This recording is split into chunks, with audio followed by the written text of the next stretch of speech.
پهلوی چه کسی بود؟ به کانال ما خوش اومدین. اصالت شهرستان آلاش مازندران. متولد 1298. دکترای حقوق فرانسه. دکترای جامعه شناسی. زبان انگلیسی را در هاروارد آموخت. خلبان بوینگ 747.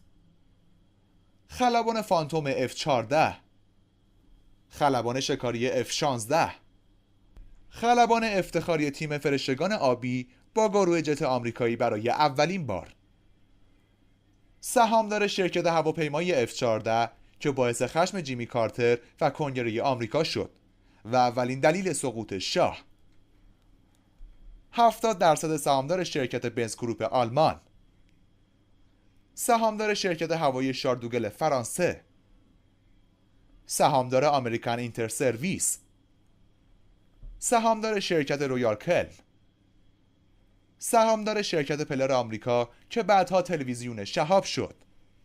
اولین شاه ایران که شاه 60 کشور پشت او را رفتند. بنیانگذار جشن‌های 2500 ساله که نشان دهنده تمدن ایران بود. بزرگترین دارنده هلیکوپتر کبرا بعد از آمریکا. بزرگترین سهامدار تانک مریکوری انگلستان. رتبه 5 ارتش زمینی، هوایی و دریایی در دنیا. هیچ کشور عربی حق فروش 1 لیتر نفت بدون اجازه شاهنشاه را نداشته. پیروز جنگ 6 ساعته با عراق و گرفتن 6 کیلومتر مربع از حسن البیک پدرزن صدام. دارای بزرگترین ورزشگاه به نام آریامهر در جهان به دستور شهبانو فرح دیبا. اولین دعوت شده به همراه ملکه به پارک دیزنیلند آمریکا. تأسیس ذوباهن اصفهان که قطب اقتصاد ایران و خاورمیانه شد.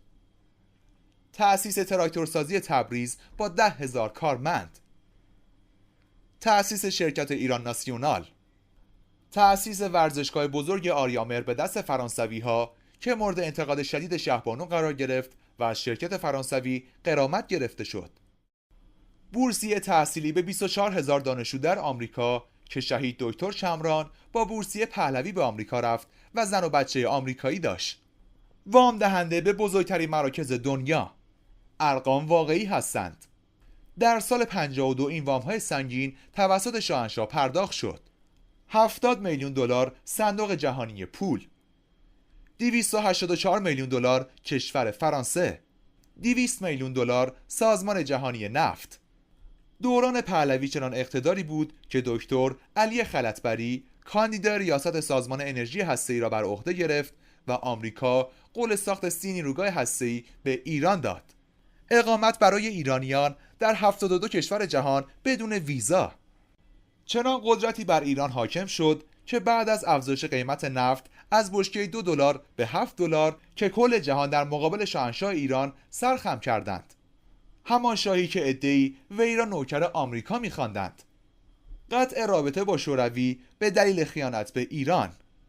انتظار وقت ملاقات برای کشورهای عربی زیر 4 ماه نبود.